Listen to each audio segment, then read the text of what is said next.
We begin this hour with fear and destruction in the Middle East as the war with Iran rages on. At least a dozen countries in the region have been targeted by drones or missiles. Americans are among the millions potentially caught in the crossfire.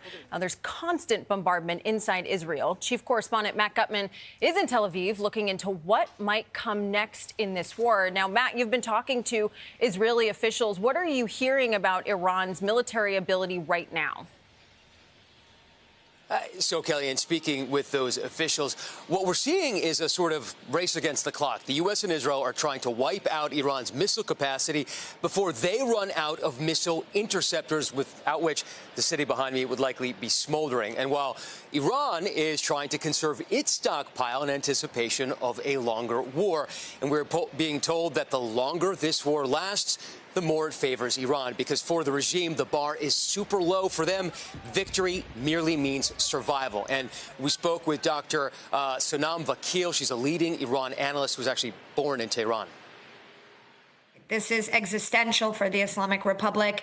It is trying to survive against attacks from the United States, the most formidable military power, and Israel, the region's most formidable military power. So it needs to wear its adversaries down through a low-cost strategy of inflicting pain over a longer period of time. And so the pressure point, I'm being told, is the Gulf states, where economic losses are significant. The flow of oil has slowed to a trickle, and I'm told behind closed doors, they are already putting pressure on the administration to wrap this up. Adriana.